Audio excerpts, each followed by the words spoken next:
Your old or broken phone can let you down, but at Verizon, trade in any old phone from our top brands and get iPhone 16 Pro with Apple Intelligence with a new line on My Plan and iPad and Apple Watch Series 10. After all, you don't want your old phone to die on you when you're lost. Perfect. Or for your broken phone to glitch at the worst possible time. Hey, can I get your number? Oh.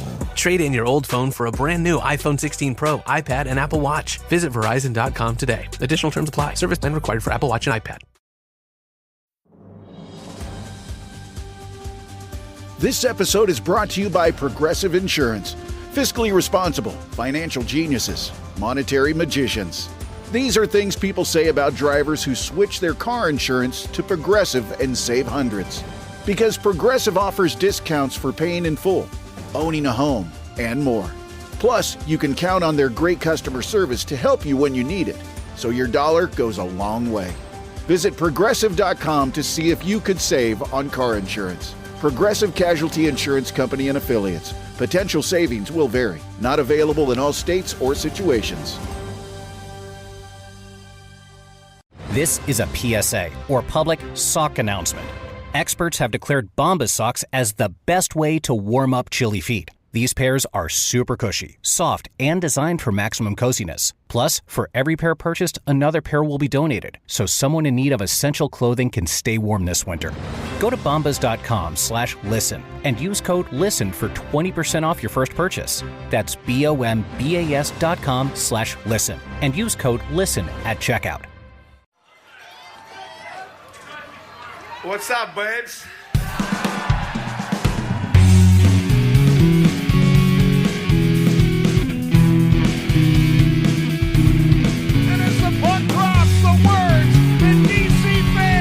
Have been waiting to hear since 1974. The Washington Capitals are the 2018 Stanley Cup champions. It's not a dream. It's not a desert mirage. It's Lord Stanley, and he is coming to Washington.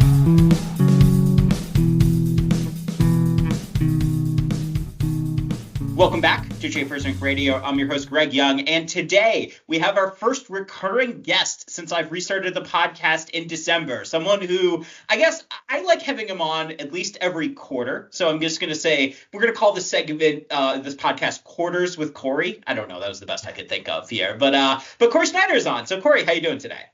I'm doing well. Happy to be back, even though I'm a fan of the enemy here.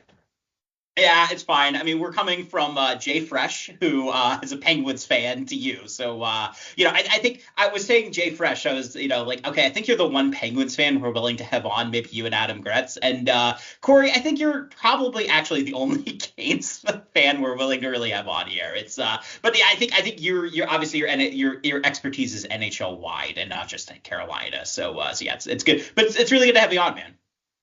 Yeah, I always like coming back on to kind of have like a sounding board for all my thoughts of all the stuff that I do during the season. Absolutely. Because always nice to have an outlet, Absolutely. And so let's do that. So this is a Washington Capitals podcast. So the first half we'll mostly do Cap stuff. But so we had you on in December, and the Capitals have continued to truck right along. They are now, as of recording, they are first in the NHL in points percentage and tied with Winnipeg for the overall points lead in the NHL. So I don't know, since you've been on, what's kind of been your gauge on how the Caps have been going lately? Yeah, so it's been kind of interesting to watch them the past, I did a little cram session of the past 10 games or so, and I've been watching them periodically since we last talked. And like the dominant team that they were in the early part of the season, they don't quite look like that anymore, but that just tends to happen to teams over the course of the season because you get into the doldrums, guys get hurt, other teams are playing with a little more desperation, while the Caps have kind of been in rocking chair mode for a little bit. Yeah. But there's been some like flaws showing up lately against teams that I think they're better than, but they still find ways to win. Like the Flyers game about a month ago is a good example of that, because they got, I mean, it was on the road, granted, but they got outplayed in that game. Michkov was dominating that game for the Flyers, doing whatever he wanted, but they still won. Yeah. And Like against Utah a month ago, they fell down 4-1. Thompson had kind of a rotten start to the game. They came back and won the game too. And even against Detroit last night, like Detroit had a lot of chances. Their top line was looking really good, but Washington. But that was a good Thompson game in a way. Yeah, right? It was a good Thompson game, and Washington, like when they got their possessions, they controlled it. They controlled play, and they made the most out of their shots, if that makes any sense. Yes. Like that's what I'm kind of noticing about like how they play in the offensive zone now. They're trying to get like the most out of whatever like puck touches they get now, whether it's if they're going to shoot from distance, they want to make sure there's a screen there. They want to make sure there's a lot of motion in front, like the Strome goal. Yeah. And they just kind of are doing a good job of picking their spots and kind of, I don't know, making most out of games where they just don't have it or the other team has like some kind of edge on them. So yeah, I think that's kind of like where I'm gauging them right now. They're just finding ways and they're doing enough, you know? Yeah. Well, so I mean, that, to me, that as a if this were a not Washington Capitals team, I would hear that as an average NHL fan and think, ooh, this is like, you know, you're starting to see that like, okay, maybe this is like regression time here a little bit. So I mean, what's your gauge on that with them? You know, I mean, I think you could, I mean, because my thought might be that you could say, okay, I mean, they're like what, like a 51 and a half expected goals team, like, you know, you wouldn't expect them to be a President's Trophy team, but I think if they regress, you might still say that they're not going to necessarily completely crash out either. So I don't know, kind of what's your gauge on that? Yeah, I mean, it's regression, but it's regression with kind of a ceiling on it, if it makes any sense. Sure. Because, like, I mean, I look around the league now, and I feel like there's not a lot that separates, like, the top of the league from, like, say, the 10th best team in the league. Yeah. And I don't know, I just feel like there's a lot. I just feel like parity's kind of at an all-time high now. And with a team like the Caps, what I've noticed is a lot of teams are trying to play faster against them, play with a lot of speed, because the Caps, they're not very fast, like they're not very fast up and down the lineup, and what they really like to do is kind of slow the game down, control it. They like regrouping, and they really like regrouping in the neutral zone. They really like delaying the cycle, pulling they're very up deliberate entries in a way with that. Yeah, know? They're very deliberate and they're very good at it too. Yeah. That's a very hard strategy to stop, like if you can execute it as well as they have. And teams have kind of just been trying to apply pressure on them constantly. Like the teams that have given them the most trouble I've seen are ones that can reload and transition quickly. Yes. Like Detroit tried to do that against them last night, but they ran into Logan Thompson.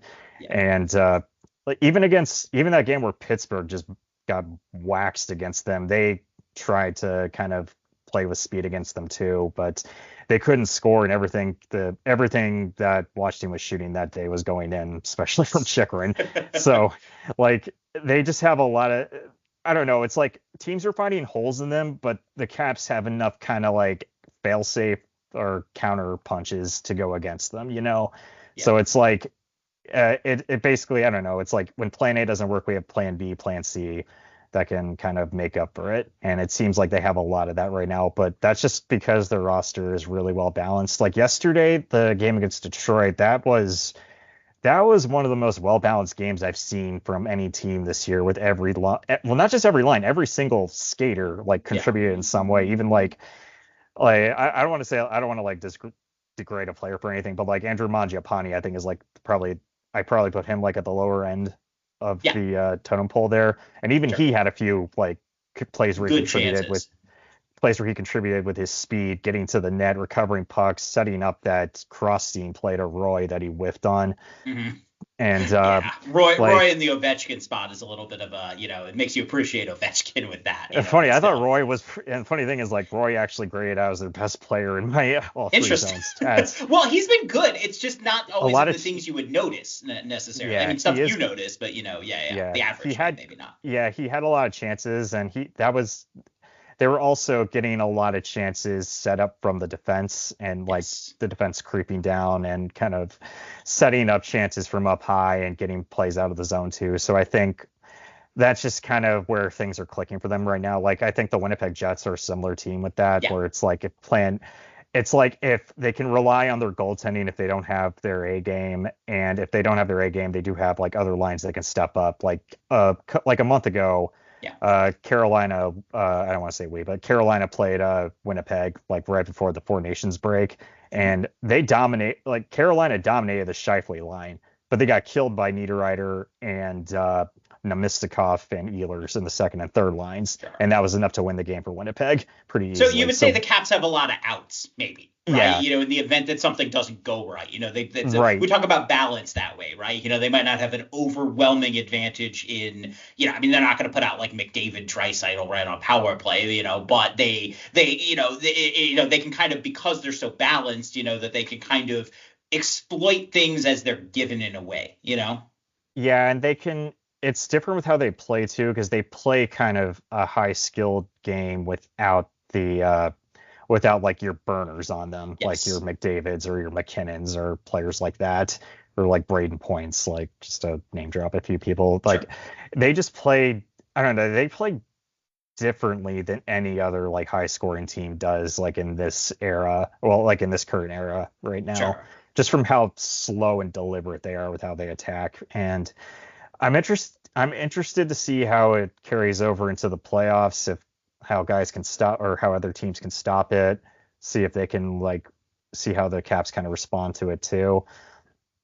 Just because like, I don't know, in the playoffs you got more time to kind of game plan for this kind of stuff, but I think Carberry's kind of shown he's a good coach at kind of adjusting to what the other team does and not being like stuck in playing one way.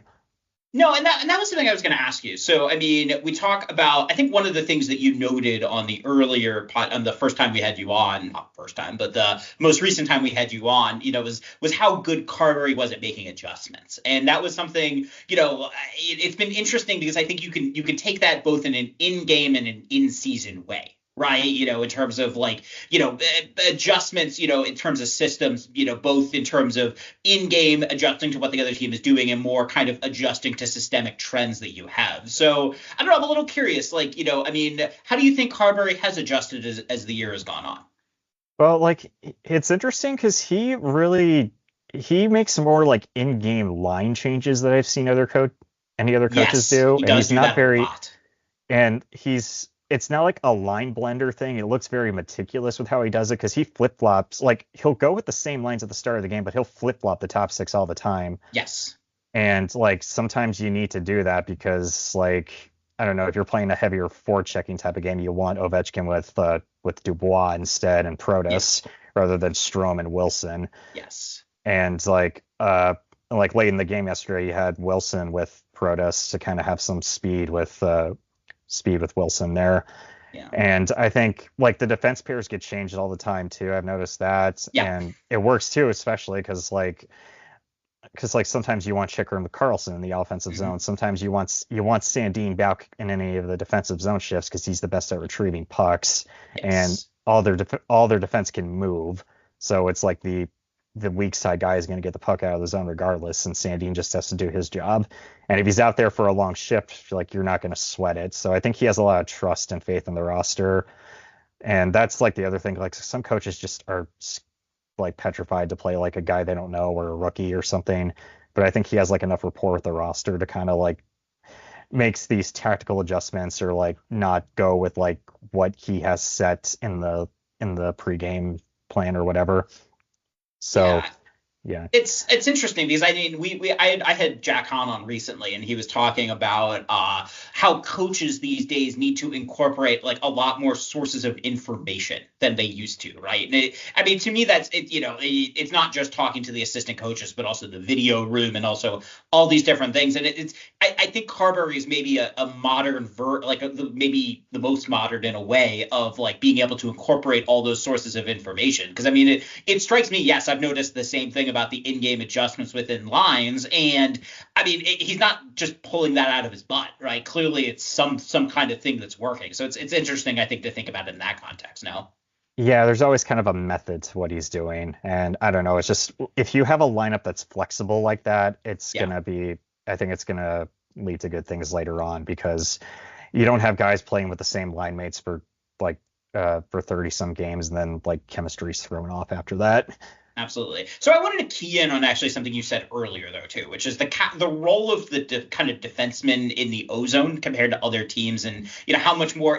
I I would say in the rush, obviously the D are active, but I think that's an NHL trend, right? You would say is that they're active in a lot of ways. But to me, it's been interesting in the O zone to see kind of the defensemen and just how much it seems like they're moving, not just the puck, but also just themselves and kind of all the rotation plays that they've started doing. I mean, that was, I think, particularly noticeable against Detroit in their most recent game, but it's something I've kind of keyed in on a little bit too. And so I was kind of curious, how do they use their, kind of defensemen in this in zone rotation? And can you kind of compare and contrast to other teams a little bit?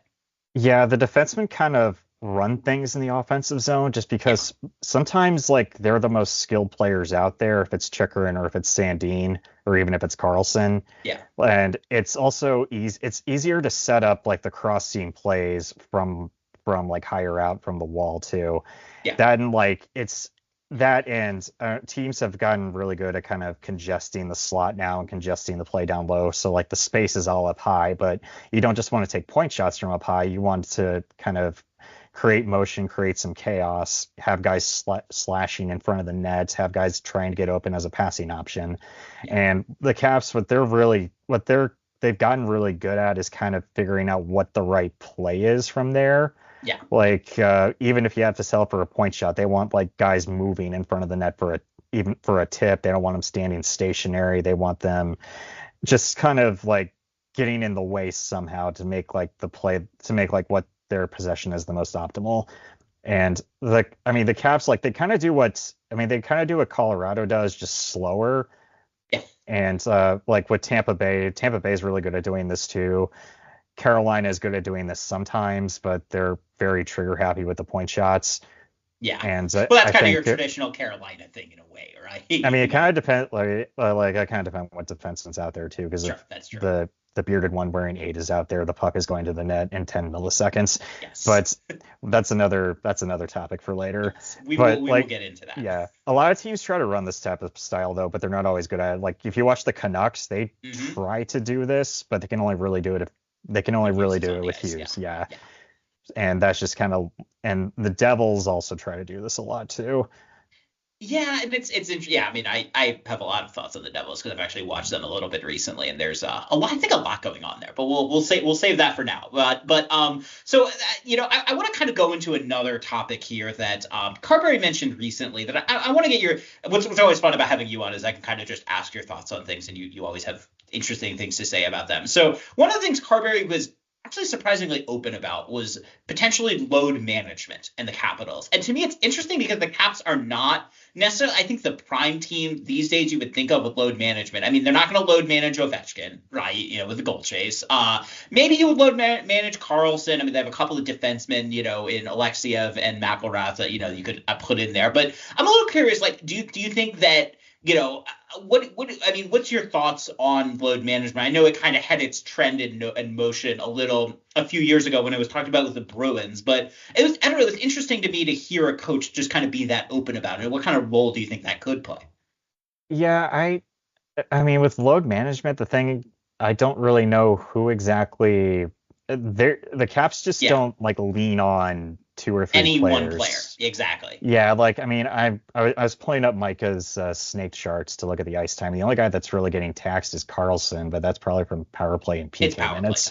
Yeah. So I think maybe that's something you could do. Like I don't want to say you don't need to win games, but if you want to rest your players, I guess maybe taking down the 5-on-5 minutes and like giving Carlson more power play time could be something that you could look into, maybe with Chikrin too, because I mean all six of those guys can play like at least 19-20 minutes a game, except maybe Van Riemsdyk. But like I don't know does load management mean giving Alexiev a few games at the end of the year? Does it mean like giving, once Sonny Milano gets healthy, putting him in, giving some guys in Hershey a look or something? Sure. Because like I don't know if it's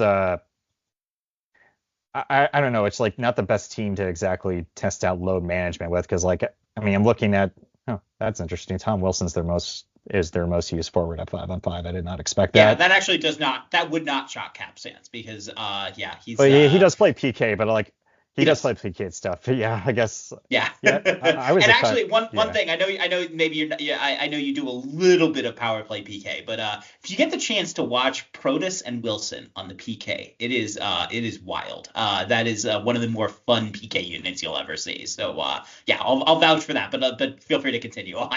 But yeah, he's only playing 19 minutes a game. That's like not that much compared to like some guys that you might consider like doing load management for. Although, I mean, Wilson is a guy you might consider having load management with, given like the ACL injury. Plays heavy, get some, kind of still, like, rest there, Yeah, I mean, they got 30 goals out of a guy coming off ACL surgery, so that's pretty incredible on its own. Yeah, it is. I mean, I do have a Wilson question here, which is, so one of the things that's been interesting to me about Tom Wilson is, I mean, so he hits his 30 goal marker, and I think he's like one of the latest players ever to have done it, actually, because this is the first time ever getting 30 goals. Obviously he's a little bit of a shooting percentage deal, but I mean, you talked about cap stands and he's been fantastic all year. So I don't know, like, I mean, Wilson and his growth, I mean, it's been interesting because I know he's been kind of a topic of discussion, I think, ever since he's joined the NHL. But I don't know, kind of what have you seen with Wilson? Wilson's always been kind of up and down, like in my tracking, just because of how he plays and like all the injuries he's dealt with before and kind of the role he's had. Because like under Laviolette, he was a pure just dump and chase grinding player. Yeah. And he's had a little more freedom to kind of do a little more with the puck since Cardberry got there. But last year he didn't like have he didn't really have great stats like as far as transition play goes, but he was excellent in the defensive zone as kind of like the passing option out there, like just killing plays, retrieving pucks, like spraying guys out. Like that's what he was good at. And this year he's been a lot more balanced offensively, but he's also getting fed a lot. He's getting fed a lot of all situations ice time. He's getting a lot of offensive minutes too. And I mean, he is kind of perfect for that, like that's like old, like power forward net front guy type of role, but he's a really good shooter too. Yeah, so like he is. So like he's not, well, maybe not inexplicably, but it is something that yeah, like I don't know, he's very good at getting himself open too, to kind of be a complementary player instead of just a guy who's going to stand in front of the net and get tips. So yeah, I don't know. He's always he's always like been like that ideal like second line top six like a complementary kind of, he's not gonna, I know driving play is maybe not the way you would say it necessarily just in general, but like I don't think you would say he's the guy that's gonna carry the puck from the defensive zone to the offensive zone to score, right? But he's good enough with the puck to kind of be the complementary piece on the top line. And It's interesting. Well, it's interesting how it's worked this year because they don't have like the superstar to pair him with that would do most of that. Like say the McDavid to Zach Hyman, that kind of thing. Sure. Yeah. No, like he's had to carry his own weight, and he's done a really good job of it. No, absolutely. And I think it's interesting to see him because sometimes they put him and he always seems to do well in his minutes with Dubois. And, I mean, that's an interesting one because I think that, they play enough of a different game to where they can complement each other. I mean, they're both strong down low, but, they're reasonably good in transition. I think Pierre-Luc Dubois in particular is kind of good at organizing things sometimes, I would say. And, I think Wilson is not the guy that's going to be like the organizational taskmaster. And, typically you don't ask a wing to do that anyways, although I think that's changing. But, it's interesting to me that, if he does have that kind of guy to orient him and orient the line, he could be a really good piece because he's kind of can do a lot of things in all zones in a way, no? Yeah, he's very smart off the puck, and he's gotten a lot better at that, like as he's gotten older, it's interesting to me because like his body has taken a lot of abuse, and like I said with the ACL surgery too, he I think it was, I can't remember if it was last year in the playoffs, like I thought he looked slower than molasses, and I was like, oh boy, this is not agree. I was like, oh boy, this is not looking good for the future. But this year he comes back with a 30 goal season, but his instincts are really good off the puck, and he's like good enough skill wise to kind of take advantage, like be the passing option at the blue line, be the guy driving the nets, being the guy kind of going to where the defense isn't, and that's made him like a pretty key piece in the offense right now.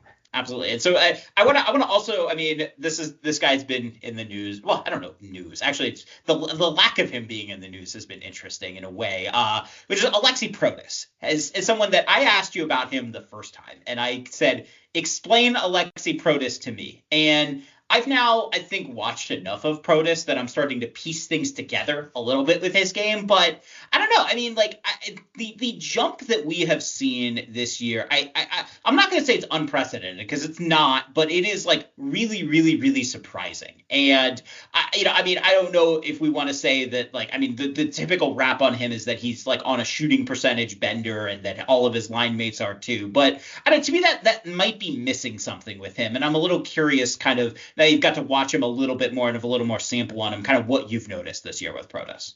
I feel like every time I watch him, he's kind of a different player. Like, or interesting. He finds a new. It's like he gets better at something I thought he was bad at before in previous viewings. Because like when I first saw him, I thought he was just this really awkward skating, lanky, big guy who gazelle was just or not a gazelle, but like a forechecker who would just stand in front of them. And he still looks kind of awkward out there, but he's. I don't know if like he's just gotten better at power skating, like because his first few strides, he looks like he's shot out of a rocket right now. Yes. And I was like, when I saw that this year, I'm like, where the hell did that come from? Because like last year I was really impressed with how he improved as a passer, just how good his hands have gotten, how good his vision has gotten. And that's still there. How he uses his body, absolutely. like how he uses his body really well to kind of just bounce guys off of him. Yeah. And that's like where I thought he improved the most last year. And I thought, okay, maybe that just comes with getting regular minutes in the NHL, getting regular puck touches. And this year, all of a sudden, he's this dead-eye shooter. And like, I know he does go to the net a lot. He is like the net front guy, but I feel like a lot of the goals I see are not from the net front. They're rockets or they're off the rush. like yesterday, he had 2 or 3 chances. They were BBs that Mrazek kicked out all the way to the blue line. Yeah. And that's like what I said last year when I watched him, like, where the hell did that come from? Because like he's just improving in a lot of areas that you don't really see guys get better at, like in the NHL like this. Yeah. But he was like a project when they brought him up too. Mm-hmm. And I remember, I saw on Twitter, Japers, he compared him, this run he's on, to William Karlsson, like in the first years of Vegas. He had a 40-goal season, and if you looked at all the goals that he got that year, it was like, those are really high skill plays, really hard plays to defend. A lot of open nets, a lot of open nets too, and it was like, this is not it's not a fluke, but it's like, can you get the same amount of looks the next year? Because that doesn't always happen, because teams start to key in on you, and they start to know who you are a little more. And he's topped out as a good goal scorer. He had a kind of a resurgence last year as a goal scorer, but as a very high-end second line player. So, like, if that's what Protas is, I feel like as a 5th-round pick, you're happy with that. But and they have him locked in for another 5 years at 3.3 per. Yeah, it's like that contract, any day of the week. Yeah, that contract is pretty much found money. But like, he's good enough at enough things that I don't think you need to be worried about him. You just kind of take the run that he's on right now and kind of go as far as you can with it. Because, like, I don't know, you see from a lot of teams like this, you don't know when something like this is going to happen again. No, you don't. So and you want to run it. One thing I will vouch for that's interesting with his size, and he had this goal against San Jose. I don't know if you got to see that or not, but one of the things that's interesting with him is that you talk about size and kind of being down low, right? And I think one of the things that he can do is he can still snipe from down low near the goal in a way that's really interesting to me, because he's so big and kind of knows where to shoot in a way that, like, and because he's big, he doesn't feel like he's overwhelmed when he's down low. And so he scored this goal down low, or a couple of them, against the Sharks, and it was just, like, oh wow, that's like a snipe, but it's from like 10 feet from the goal. And that kind of thing is rare. I think it's rare because it takes the kind of dedication and patience, but also sense of urgency at the same time. And I don't know, he's just he's a little bit of a unicorn in that, I mean, we talk about guys that, develop and then they crash or whatever, but like, I mean, his skill set and his size and, everything is just so unique about him. I'm just not sure there's like a good comparable to him in a way, Yeah, I actually just pulled up the goal and watched it. That was really impressive hands there. 100%. It's yeah, a snipe I guess, from really close to the goal, right? But I guess it's kind of like learning what he added to his skill set last year and just applying it in a different way. Because being able to control the puck and manipulate it like that is like a special talent, especially in tight areas like that. Yeah. So I think, that's definitely, I definitely a unicorn is a good way to put it, just because like a lot of, I don't know, not a lot of fifth round picks who didn't score much, like outside of overage seasons, don't turn into this. And just get better at literally everything at some point. Yeah, it's like, very unusual. Yeah, I would say like the most unprecedented season right now happening is probably Matthew Olivier in Columbus. Sure. If you've checked out his out his stats this year and compare it to every other season he's been in the league. Yeah. Like that's that's something nobody could have ever predicted. But he does kind of, well, actually, this is like polar opposite players, but this is kind of a case of a guy finding his way in the NHL after being a totally different player in juniors. But Tommy Novak. He just got traded to the Pittsburgh, right? If I'm not mistaken. Yeah. But he was this, but like in college, he scored his career high in all 4 years of Minnesota. His career high in goals, I think, was 5. Okay. And in the AHL, assist guy, really small assist guy off the wall all the time. Career high in goals there, I think, was 11 in a shortened season. Yeah. He gets called up to the NHL. He's a double-digit goal scorer, like almost immediately. Yeah, I remember. Like I've never seen, I don't want to say I've never seen, because I probably have before, but it's very rare to see something happen like that. Like as far as like a guy kind of becoming a different player and becoming that good and improving in the NHL. And especially at his age, because he's like 26. Prodas is younger, so I guess it's a little more like expected with him. Yeah. But I guess it also kind of just like shows like development isn't linear. It's not done when you reach the NHL. And I think a lot of people kind of get stuck in that mindset. But that's just like, that's the other thing I like about like the setup the Caps have with bringing in Carberry, and like bringing in Carberry, a guy who's used to working with younger players and kind of letting guys figure it out last year too, in like a developmental season. Yeah, I mean that's kind of interesting to me too, because I mean, and this actually transitions perfectly, almost like you had these questions in advance to I mean, organizational success in the Caps, which is and I obviously I know you're not watching a lot of AHL and ECHL hockey. You watch enough NHL hockey to sink a battleship. But like one of the things that's been interesting to me is, I mean, the Caps as an organization, like, I mean, so right now they have the top team in the NHL, they're second in the AHL, and they're first in the ECHL. And, you look at it and, you see a lot of these projects of players that kind of come up and, are not necessarily just given roles or not just, I mean, I think there's a lot of debate about how to treat the AHL, whether it should be a purely developmental, whether it should be some emphasis on winning or vice versa. But I don't know, it's been interesting to me that you see a player like Protas, right? Obviously has some time to marinate in the AHL in a good environment, and you see that kind of growth continue. And it seems like, I don't know, to me, it seems like the Caps have organizational structure and plans for things. I mean, McMichael may be a little bit of a weird case here, because he went up and down a little bit, but I don't know, that's been interesting to me to just kind of see the organizational continuity that the Capitals seem to kind of bring in all parts of the organization. Yeah, like one of the reasons why they've stayed a good team with a really high floor for so long is they're very good at finding guys. Yeah. Whether it's like in the draft, whether it's in free agency, they're very good at finding guys to kind of keep the cycle going. Like a while ago it was Kuznetsov. After that, Jacob Vrana. Like neither one top 5 picks for what it's worth. Yeah. Even going all the way back, John Carlson, late first round pick, becomes a top pairing defenseman right when they call him up, or a shutdown defenseman in like his rookie season. And like that's why I've always kind of been like that's why I've always been kind of bullish on the Caps, like as far as like not falling off a cliff, just because they always find players who can step in and contribute. And like 2 years ago, it was when Lavi was still there. They called up they had McMichael on the team at the beginning of the season.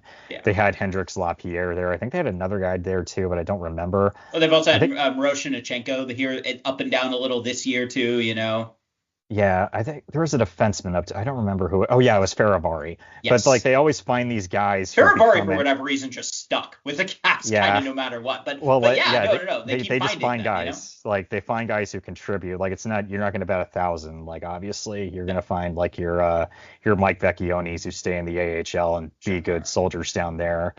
But or like your Lucas Johansson. Lucas Johansson, right? Is the other one. Yeah. Yeah, well, even like the other, like the other Marcus Johansson's another good example. How long was he in Washington as a contributing player? Burakovsky too, like that. Like I know like he was frustrating for a little bit, but like he played a top 6, top 9 role in a cup-winning team on a cheap contract. So scored 2 of the more important goals in game 7 against Tampa Bay, if I remember correctly. Yeah, so, even the lower line guys they call up too, I think. Yeah. Like your Nathan Walkers, like they're ready to kind of come in, play 8 minutes, and not be totally overwhelmed just because they're in a good environment down there. No, and I think that's one thing we talk about the depth of the Caps. I mean, the player I feel like is a good example of this in ways is like Nick Dowd, who has like a decent amount of skill, is like a good, like actually good shutdown, center in a lot of ways. They give him an insane amount of Z-zone starts, probably too many, I think you would say. But you look at this roster, you look at how it's built. I know Dowd was not like an organizational lifer for the Caps, but it's just there. I feel like there's a lot of these kind of stories that the Caps have about finding guys that maybe aren't in the kind of correctly leveraged roles. And I know a lot of the attention has been on Chychrun, on Pierre-Luc Dubois, and on kind of finding guys that way. But it's interesting that it's not just those players that you could tell that story about. Yeah, like Brandon Duhaime, for example. Yeah. He's a really good energy line player who kind of shook loose in free agency just because Minnesota's like they have cheaper young players who can like play his role, but sure. But he's like a good spark plug energy line player, and like they don't have guys with a lot of speed, but Duhaime kind of brings that like on the fourth line too, and so does Mangiapane too. Yes. And like Mangiapane hasn't scored like probably they hope, but he's kind of found a way to be useful. Yeah. Like in some That's the thing is, I think like you talk. I mean, Mangiapane, I think you would say is probably not. I mean, I think they're paying him $5 million. It's not necessarily worth what it is. So that'll like he's gone after this year anyway. So 100%, right? Yeah. And so I think you think about that as like, I mean, this is a team that might be I don't know if we want to say they're a cup team or not, but you look at him and it seems like even they've gotten to buy him to buy in a little on being a fourth line player as a $5 million per kind of guy, and that's been it's been interesting, I guess. Maybe also you just say winning cures all ills in a way, right? If you're not winning, 70% of your games or whatever, then all of a sudden Mangiapane's like, ooh boy, I'm on the fourth line here. What am I doing? I should be higher. I'm looking at like my player cards and like some of my all-3 zones charts, and like the Caps don't have a lot of players that are like fully in the red or fully in like the bottom left part of any chart, really. Yeah.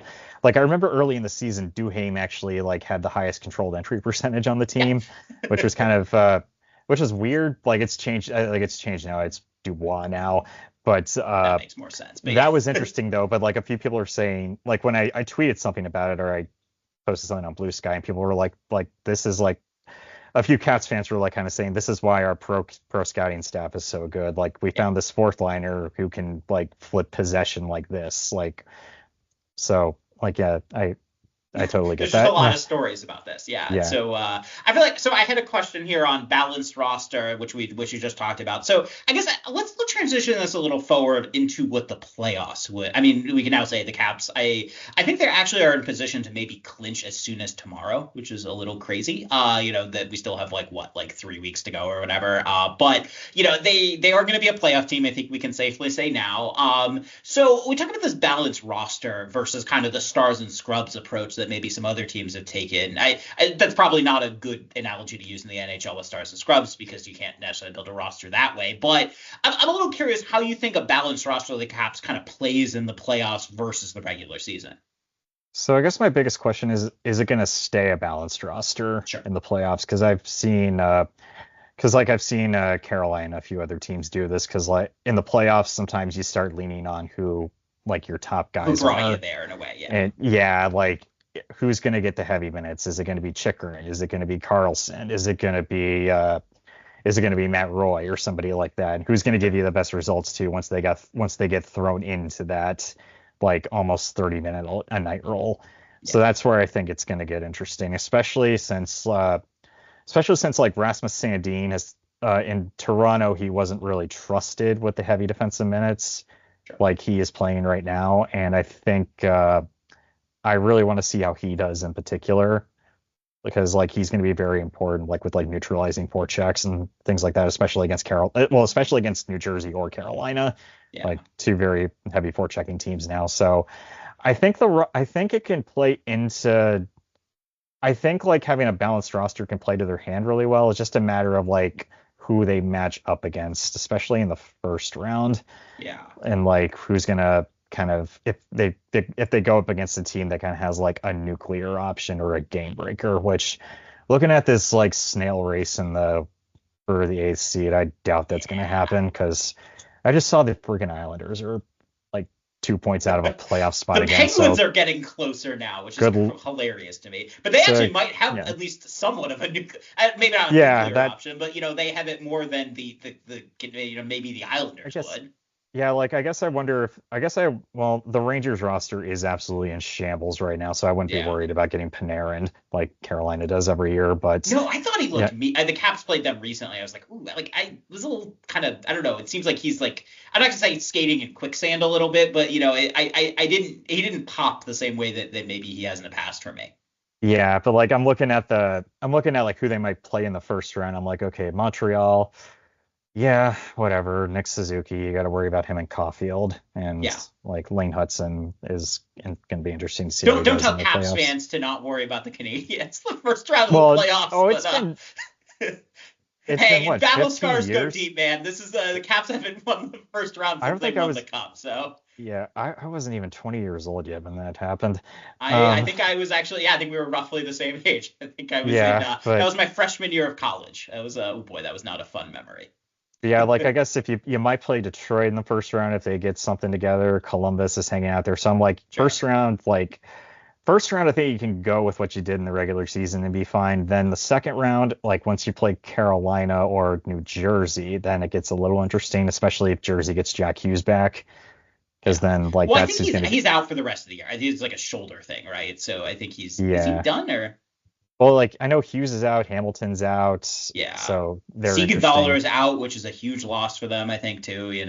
Yeah. So Carolina, Brendan Moore plays Aho a lot. He plays Slavin a lot, especially on special teams. But Shea and Pesce are gone. He's got 4 defensemen that he has not trusted before in the play. Well, I shouldn't say that because like Chatfield and Orlov played the most at 5-on-5. He just gave special teams minutes to everybody else, but. But that fits with Orlov to Caps fans. That's a pretty normal occurrence that that's a new group he has to work with though. And is he going to throw Burns and Slavin out there for a half hour? Yeah. So, and how are they going to match up with that? Does Washington Carolina have any game left in the regular? They actually do. I think, but it's towards the end when I think the pretty much everything is going to be wrapped up. So we'll have to see. It's I don't know. Yeah, because like the season series have been kind of heavily tilted. Like they played 2 games, and Carolina won the first one pretty easily, but Washington didn't have Chychrun, and they were playing on a back-to-back. Mm-hmm. And Carolina, they got outplayed badly, and on the road in that game, the second one right before Christmas. Yeah. Yeah, it's interesting with the Canes, and I mean, I was going to do this after break, but let's do this now, and then we'll take a break. Let's talk about the Canes in a matchup. Let's kind of use this as a way to say I'm going to do something no Capitals fan will ever dare do, which is assume they win the first round. And then let's talk about like a potential, just as like a way to think about the playoffs and matchups a little bit here. So let's say the Caps do play Carolina at some point here. I'm a little curious. I mean, like. Let me ask it this way, then I'll kind of let you branch out as you see fit. But obviously, the Aho line is someone that Brendan Moore is going to be rolling out there a decent amount, right? So if you're the Caps, how do you think about that? And like, how would you line match? Do you keep rolling? Like, I mean, you said they might keep rolling through the first round, but if they get to a second with a team that maybe is going to roll out a particular set of players more often, how do you think the Caps would respond to that? Yeah, it's tough to say because like Brendan Moore tends to lean on the stall line a little more in the playoffs. Sure. And he might do it even more now with that Svechnikov is playing on that line once he gets back. Yeah. So it's very tricky, especially since like I'm not sure which line gets the matchups for Washington, like if it's Dubois or if it's Strom. The Dubois line. Yeah, so I guess he would go head to head with Aho. So I think they would play each other to a draw. Aho tends to kind of be okay in the first round. Yeah. And like it takes him like a game or two to kind of start dominating, but he's a lot better on special teams, especially on the penalty kill than he is on 5-on-5. And this year he hasn't been great on 5-on-5. But this new line that they got going now is kind of interesting with Jackson Blake and Seth Jarvis. They've they've awakened Aho's 5-on-5 dominance a little bit, which has been something the team has needed badly right now, especially going into this part of the season. The problem is both of those guys are like under 5'9". Yeah. But like they play with a lot of tenacity. They're really hard to get off the puck. Sure. Blake is one of the most like determined players. Yeah, he's a monster in there, Yeah, he's a great passer, not a great finisher just yet. Jarvis is like going to be the guy that's going to score. We say just yet. He's on Carolina, Corey. We know where this is going, right? Well, I mean, like Jarvis is kind of the guy that Jarvis is the finisher on that line. Fair enough. And yeah, I think that's going to be. So it'll be interesting to see like how they match up with Dubois, especially if they move Ovechkin to that line, because I actually liked the few shifts that they put Protas and Ovechkin with PLD. Yeah. Last night, like I know he's usually with Strome and Wilson, but I did like the shifts they did there. But I'm interested to see if like Carberry switches up the wingers depending on how the game goes too. Because like I guess the one thing you have to worry about with the first line is if they're too fast to kind of contain once they get, because Carolina does play a little more off the rush this year. Yes. And they're very good. They've gotten a lot better at quickly re-entering the zone too, which is where Washington kind of gets into trouble. Yeah. If they turn they don't turn the puck over. Quick ups in a way. Yeah. Right? And are able to get to transition faster. Yeah. The problem is the Caps defensemen, they they're not gonna force a clear up the ice. They're gonna hang on to it forever and force you to come after them, and then they'll move it. Yeah. So it's gonna be kind of a game of chicken, cat and mouse to see if they can do that. But if Carolina also ups the forecheck pressure, it might just turn into a grindy dump and chase style game too, where the speed's a little more negated. So they might play that to a draw too. And there's also this odd new second line they got at Taylor Hall, Kotkaniemi, and Jack Roslovic has been really good the past 2 weeks now. I saw that it's an interesting collection of players on one line in a way. It is, but it works, and they're playing very outside of their tendencies too. Yeah. It's Hall has kind of been the burst of skill that they really need in their middle six. Sure. He wasn't producing early on, but he has been the last 2 weeks or so. Mm-hmm. And Roslovic's been very hot and cold with shooting this year, but once he's hot, he's very he rides confidence a lot, just with how he plays. But he's a very good puck handler once he's rolling. And Kotkaniemi's been a good role player too. It's just a matter of Kotkaniemi's had just a few very quiet playoff series in a row, so I'm seeing if he can break out of that. And the stall line, goes off. They go off in game 1 every game, and then you don't hear from them the rest of the series. Yeah. But Brendan Moore's going to remember what they did in game one and throw them out there for as much as he can. But the difference is this year, Logan Stankoven or Andrei Svechnikov is going to be on that line. Yeah. So Svechnikov's had a really, really rough season though.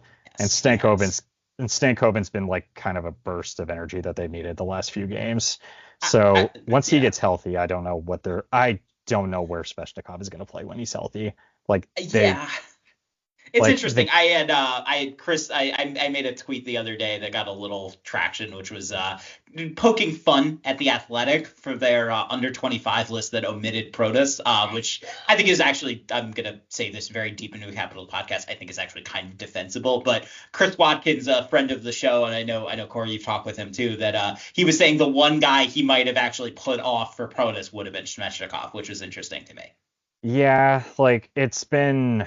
Well, this year has been like unprecedentedly bad for him, but he's had a few years in a row of just not great finishing, a lot of years of excellent playmaking. Yeah. He hasn't really become like, he's a very good player with a very high ceiling, and when he's on a run, he's very tough to stop. Yeah. Very hard to stop. And even if he's not scoring goals, he's contributing just from like the easy looks he gets everybody.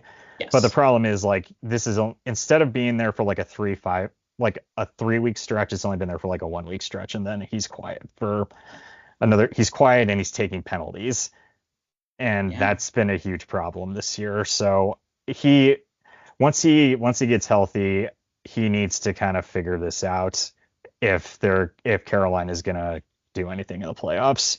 They do have a little more fail safes this year too, just from how they're playing, but we'll see if they go back into old habits once the playoffs start. Well, they got to get through the first round too, like New Jersey's. They do. A Devils team in all likelihood that has also been playing a little bit better lately, I guess. So yeah. I mean, it's a Devils team without Jack Hughes and without Dougie Hamilton, but I don't know. They played them 4 times this year. They split the series. Carolina beat them when they started Jake Allen in a special teams filled game, and they got outplayed heavily. Both times when Markstrom was playing, they couldn't score on him at all. And I am not really confident in how they match up against them. But the Devils, I don't know, ask me a week ago, I've been like, oh yeah, the Devils, that's a cakewalk, because they looked like they were just walking wounded into the playoffs. But they kind of figured things out the past week, and we'll see if it's sustained. They had this game against Columbus at home recently that I thought was because then they won against them on the road in a game that I think Columbus pretty badly outplayed them from what I saw. But they had this game at home where I was like, okay, like you could start to see a little bit of kind of the activation of the rush, I thought, for the Devils that was interesting to me. And so, that's an interesting team there still, I think. Yeah, and getting an NHL player in their third lines helped too. Getting rid of Justin Dowling.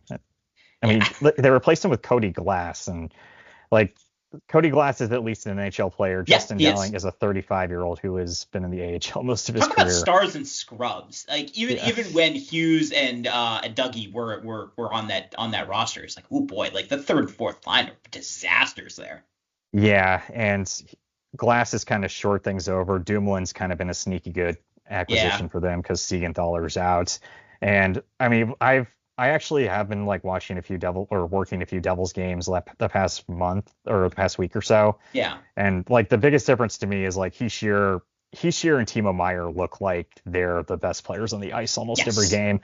Yeah. And that's like, if Carolina's in a series with them, like they could easily be Bratt, Hughes, or Meier could be the best player in the series, and that could just win it for them. It could. I mean, and you would think that they would probably I don't know, would they hard match Hischier with Aho, I guess, at that point, or like I don't know. Could. I mean, that would be interesting. Yeah, they could very well do that because I think that's what they did. A couple of years ago. Yes. They only got like 2 home games though, and one of them both of them were blowouts, so it didn't really matter. Yeah. But yeah. All right. Well, Corey, this has been fun. So let's take a break. I think I'm gonna punt my Carolina question because we got a lot of Carolina stuff here. But I'm gonna ask you a Caps question to start the next break, and then we'll finish up here. So stay tuned. O'Reilly. You need parts? O'Reilly Auto Parts has parts. Need them fast? We've got fast. No matter what you need, we have thousands of professional parts people doing their part to make sure you have it. Product availability. Just one part that makes O'Reilly stand apart. The professional parts people. O'Reilly Auto Parts. Listeners, are you looking for a shortcut to better auto insurance for you? Something that takes all the research off your plate, something that's easy, something that matches you at lower rates, something genius. That's where NerdWallet comes in. These nerds have already done the work for you. Just answer a few questions and ta-da, you'll be matched with top insurance providers in your area. Find the right rate for you today at nerdwallet.com. After all, using NerdWallet is more than just smart, it's genius. Not all applicants will qualify for the lowest monthly payments. NerdWallet Insurance Services, Inc. CA resident license number OK92033. There are some things in life that just shouldn't be forgotten. Like bringing your keys when you leave the house, setting your fantasy lineup, and most importantly, having Hidden Valley Ranch to watch the game. Especially if you're having pizza. Those creamy, zesty, Cool Ranch flavors take each cheesy, melty bite to an unforgettable level. Hidden Valley Ranch. Only serious about flavor. It's game time. And if you've got a hunch about this NBA season, you could turn it into a big win on FanDuel. Because right now, new customers can bet $5 to get $150 in bonus bets if you win. Ooh, that guy's hotter than a microwave burrito. Now that's a red-hot hunch. 21 plus and present in Virginia. Must be first online real money wager. $5 deposit required. Bonus issued is non-withdrawable bonus vest that expires 7 days after receipt. Restrictions apply. See full terms at FanDuel.com/sportsbook. Gambling problem? Call 1-800-GAMBLER. Welcome back. Still here with Corey. And Corey, we completely blew off my agenda, which is good. I always prefer that. I always give you way too many questions and we get to like 5 of them. And so one of the things I did want to ask you about, though, is this is a Washington Capitals podcast. So I need to ask you about Alex Ovechkin. And it's tough because like we talk about the same player in like every podcast, but it's interesting in that, I asked Jay Fresh about Ovechkin and kind of how his optimal line mates, but I'm also a little curious. I mean, we've seen Ovechkin and his role and how the Caps use him. And so we just had a discussion about the playoffs and, where to put Ovechkin. And you had mentioned it was interesting putting him with Dubois. So I guess kind of expand on that. And is that something you could see from the Caps in the playoffs? And what do you think kind of makes those two players work? Yeah, just because Dubois is their best puck carrier right now. Yes. And he likes to kind of control the game at his pace, and he's good enough to do it. Mm-hmm. And I think a line with him can kind of like do a good job of kind of setting up cycles and setting Ovechkin up in his office if he wants to do that. Like they did that yesterday with Van Riemsdyk setting him up at the point. It was kind of funny to watch. Yeah. But Ovechkin, he's a lot more involved now than I expected, especially the defensive zone with like helping getting pucks out and stuff. Like he's not great at making like the passes out of the zone, but he'll get it out at least. No, he wants to do it, even if it doesn't always cooperate. He looks a lot more anymore. I don't know. He looks a lot more like engaged now than he did last year. Like last year in the playoffs, I think Jay Fresh mentioned it. He didn't have a single chance. He didn't have a single scoring chance at 5-on-5 in the entire playoffs. Yeah. And I do not think it's that will happen again this year, just because he's looked a lot more involved, and I think he has guys who can kind of like read off him a little better. Yeah. Whether that's like Strome is a good puck carrier, Dubois is too. Prodas is good at that when he does that, but I think the defense is kind of the big game changer here. Yeah. Because like the Caps defense, they're one of the more carry heavy units in the league. And they're one of the more active units in the league too, and they kind of have to play that way because the Caps don't have the burner up front that can carry the mail like that. So Chychrun and Sandin especially have to kind of carry some slack there, and I think that's good because it takes a lot of stress off the forwards to kind of find ways to get open, find ways in front of the zone too. But Ovechkin, he's kind of just doing what needs to be done, really, like with how the Caps system is, because he's willing to get in the slot to get the deflections. He's willing to go to the net to get rebounds. He's willing to kind of just be like the good soldier, not be the star player. And that's why I don't think there's not really an ideal line mate for him right now. Okay. So they just kind of have to work with what they got, and I think he's done a pretty good job of that. It's just kind of like, I don't know, they're not going to have like a line that just completely dominates 5-on-5 play with him out there, but they just got to find a line that scores enough and is good enough defensively to make up for it. I would also maybe a small vouch for Connor McMichael there with him, because I think that's an interesting one, because McMichael actually plays, at least when he's on, and lately he plays dirtier and like closer to goal, I think, than you would think, but he's also still a good passer, and with his speed can still kind of generate zone entries, and so that's another piece that I've been interested to kind of see, at one point with them together. Yeah, McMichael's always a little hot and cold, like whenever I track him, because like some games he looks like the best player on the ice, and other games it's like I don't really notice him that much. Yes. Yeah, so, and that tends to kind of lag for like a 5-10 game stretch too. Yeah. But yeah, when he's on, that's probably the guy. And is he playing wing full time now?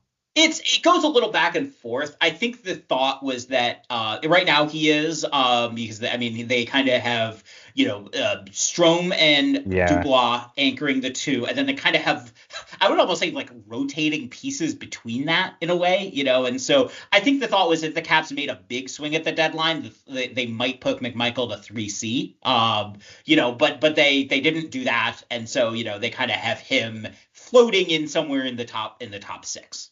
Yeah, but yeah, I think that's if there was an ideal line mate, that'd probably be him. But I did like what I saw when he was with Dubois and Protas, and I think Protas, like his goal line play, really complements Ovechkin well too. Yeah.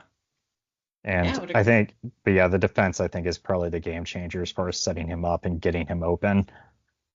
For sure. All right, Corey, we went way over time, so I'm going to ask you one thing that has been bothering me, and I'm glad to see it's finally gotten a little bit of attention, although not much, and it took me a while to kind of dig this out because no one had been talking about this, which is so scoring is actually down a little bit NHL wide, and you look at actually, I would argue one of the primary drivers of that might be so power plays are as good as ever in a way. But the amount of power plays granted per game is at if it continues through this to the end of the year, would be the lowest since Hockey Reference has started recording this stat, which is I don't know, and it was interesting because if you look even at last year, it was lower, but it wasn't like abnormally so. It was still within roughly like kind of the standard deviations you would expect. So you watch a lot of hockey. What the hell is going on? Yeah, it's one of those things like I didn't notice until you pointed it out, and I kind of wish I had an answer for it. Yeah. Because I'm not entirely sure, because it's not like, I don't know, it's not like the penalties I notice are definitely not going down. They're just not calling them. Yes. But I don't know if it's a matter of like more 4-on-4 play or something. There's more even up calls, more matching minors, something like that. But I don't know. Maybe it's just a byproduct of power play scoring going up too, where it's like, okay, we don't want the power play to. The refs are probably thinking like, we don't want the power play to impact the game too much, so we're gonna let this ticky-tack call go here and one there too. Or maybe it's just I don't know. Maybe it's just like the physical play isn't as like prevalent as it used to be. So there's no. What I have noticed is like there's not as many like obvious boarding penalties anymore. Like I've only noticed maybe like a few of those the past few weeks. Like there's none of that stuff anymore, but there's a lot more just cheap stuff. There's a lot more high sticks. There's a lot more slashes. Yeah. A lot more just stupid scrums after the whistle. Sometimes they don't call any. A lot of those lately too. Sometimes the refs don't call any penalty for those because it's like, or sometimes game management. Well, sometimes they just kind of they send both guys off and it's 5-on-5 play. Yeah. So maybe it's just that adding up. But I have noticed like there's not a lot of just really obvious stupid penalties from behind, like there's not a lot of boarding penalties and stuff like that anymore. Yeah. I don't know. I mean, I'd heard a bunch of speculation on exactly what's going on here, but I mean, I don't know. To me, I mean, we talk about like obviously increased skill in skating and, a more kind of, counterattacky, transition-y kind of game. I mean, you talk about, to me, you say more, maybe more slashes, more high sticks, less boarding. I think, okay, is the game more in the transitions in a way? And I don't know. I mean, is there anything there? Is there anything based on the style of play and the types of penalties you noticed? I don't know. This is open speculation. I have no theories exactly yet here. Yeah, there is a lot more open play now. There's more Yeah. teams. There's a lot more teams kind of carrying the puck in now, and even if like, well, even like with dump and chase play, a lot of it is dump and changes now too. So there's no forecheck going after it. There's no heavy hits into the board, stuff like that. Yeah. But yeah, the play is a lot more. Well, it's interesting because like the league average carry percentage hasn't really changed that much. If anything, it's gone down a little bit the last couple of years. So that was another weird a lot of it is just from like two or three teams like dragging down the average, and one or two teams kind of pulling the average in the other direction at the top. Sure. Like Florida is a super heavy dump and chase team. Like they're almost 39% carry-ins. Yeah. That Whereas roster makes like sense, sure. yeah, so like a team like that pulls the average down a little bit. So I think that might be what's going on. Meanwhile, the middle of the league is probably hovering around that 50-51 percentage mark. So that could be what's going on there as far as the average goes. But yeah, so like at the top of the league, you have Dallas, you have Utah, you have Vegas, you have Edmonton, you have Tampa Bay, and you have Colorado as the heavy carry-in teams. And those teams are like in the 53-54% range. Yes. And at the bottom, you got Florida, you got Vancouver, you have Ottawa, and you have Toronto as the dump and chase teams. And those teams are like 41-42%, so super low. And almost everybody else is kind of hovering in that 48-50% range. Yeah. So it's a lot of teams kind of in the middle playing the more open style, and a few the outliers at the bottom kind of dragging the averages down. Yeah. All right. Well, I know we have a couple of people looking into this too. I know the couple of people at The Athletic I know are on this beat too. So we'll have to also see kind of what they dig up. So all right, Corey, we've run wildly over time, but I do have one more kind of thing that I always like you doing because you watch so much hockey. I always like asking at the end kind of a question like this, which is empty the notebook. What is something you're noticing? Doesn't have to be Caps. Doesn't have to be NHL, I guess, although I would imagine it probably is. Open the notebook. What's something you're noticing? That's something interesting going on, either league-wide or with a team. I don't know, but the floor is yours. Yeah, I think the game is becoming less so about dominating the entire 60 minutes and kind of controlling pockets of the game now. Okay. Like with like a great example is the Stanley Cup final last year, because Florida. And the aggregate, they got outplayed in the Stanley Cup final, but there was like 5-10 minute stretches where they dominated, and that was enough for them to win the game. They can kind of just go into lockdown mode out of it. Yeah. And then you look at the chances Edmonton was getting. They were getting good chances on net. They were getting more chances than Florida, but they were heavily spaced out over time, and eventually they just ran out of clock. Yeah. So I think you're seeing a lot more of that now. And it's a lot more about picking your spots, when to attack off the rush, when to counterattack. Yeah. And I think you're starting to see like some of the better teams in the league now are the ones that can do that. Yeah. The ones that can really make the counterattacks count for lack of a better word. The teams that can execute off the mistakes and kind of go into the lockdown mode are ones you can start to dominate now. And my wild prediction for next year is I think the Anaheim Ducks are going to be a good team. Interesting. Oh, because that was interesting because that was a team defensively that I thought was like the worst I'd ever, like one of the worst I'd seen. But when they played the Caps, although I don't know, like it's also the end of the year. So okay, pitch me on the Ducks. What's going to be good about them next year? Are we assuming they get a new coach, or what's the?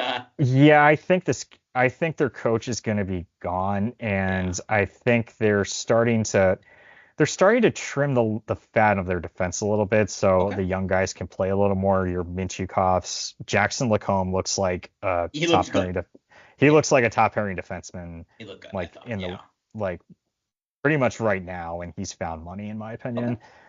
Okay. I don't know. They moved off some of these older pieces, although they did bring in Jacob Trouba, so maybe I shouldn't have said that. But I don't know. You're talking about Cronin as a coach. You know, you got to get a couple of appeasing him with having to play an otherwise extremely young roster. Right? I just think there's too many good players here to kind of suck again for this long, and they're starting. I don't know. They had a good stretch. They had a pretty good stretch about a month ago, and they just played Dallas in a really tight game last night on the road.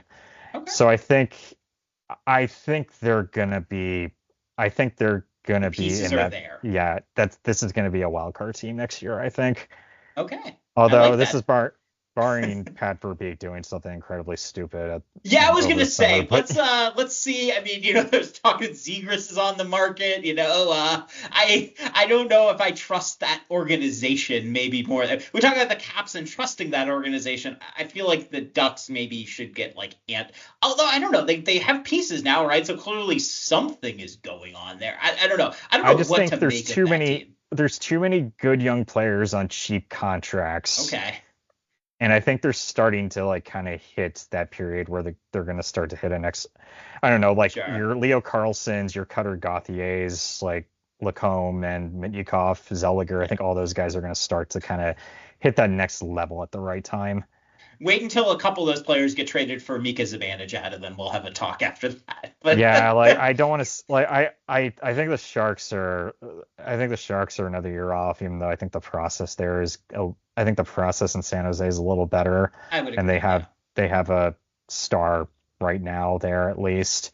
But I think I don't know, with how bad they are, it takes a little longer to kind of climb out of that trench.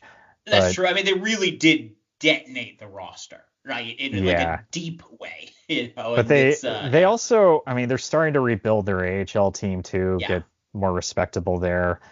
But Anaheim used to have a really strong farm system, like with San Diego too. They kind of had what the Caps had with Hershey.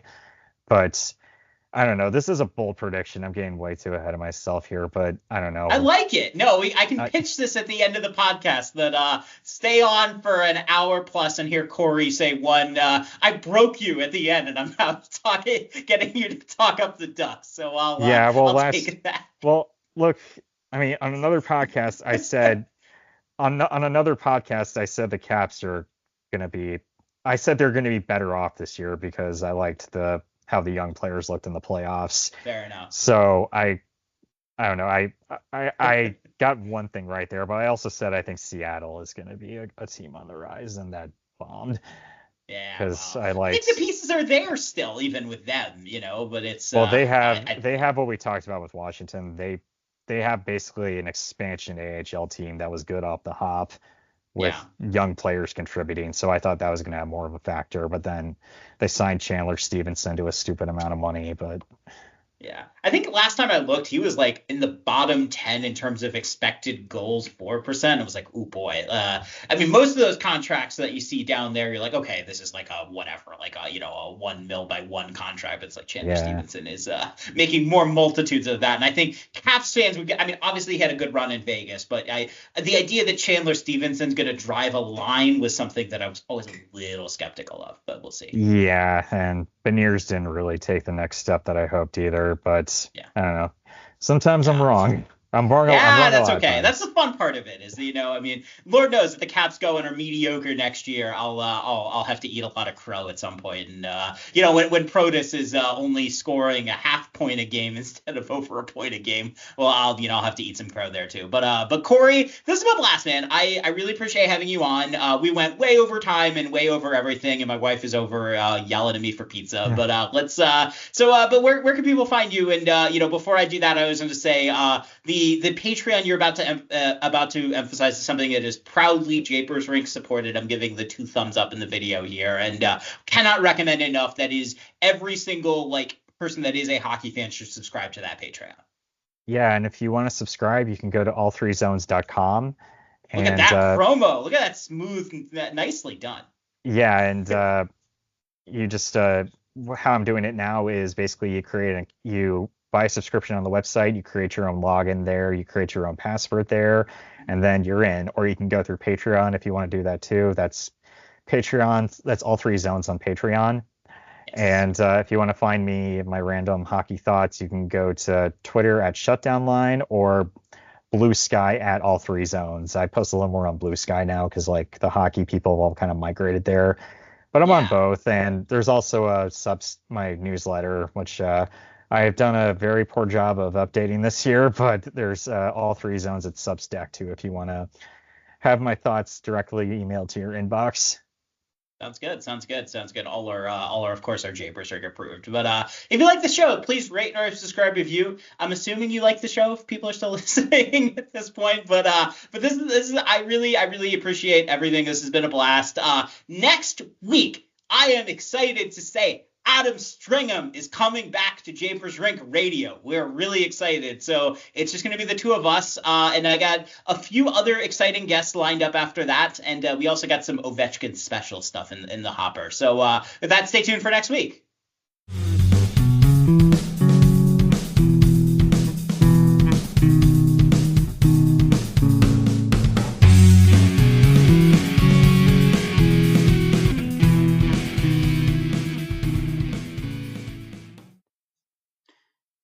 So a disclaimer at the end of the show. I just want to clarify that I am not going to be taking money or any form of payment or remuneration for doing this show.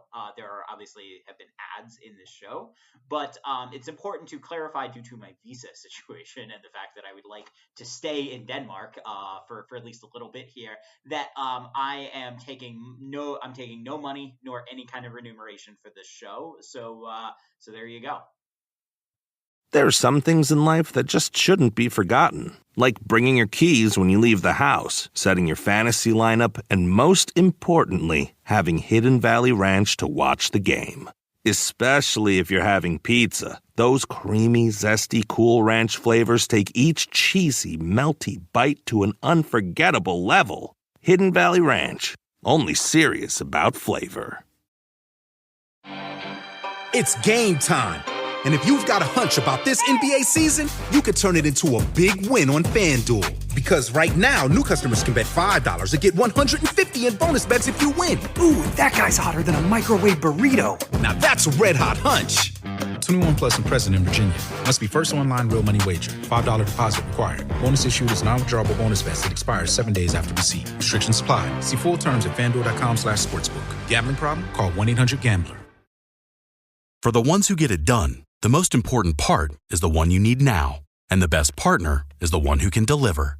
That's why millions of maintenance and repair pros trust Grainger. Because we have professional-grade supplies for every industry, even hard-to-find products. And we have same-day pickup and next-day delivery on most orders. But most importantly, we have an unwavering commitment to help keep you up and running. Call, click Grainger.com, or just stop by. Grainger, for the ones who get it done.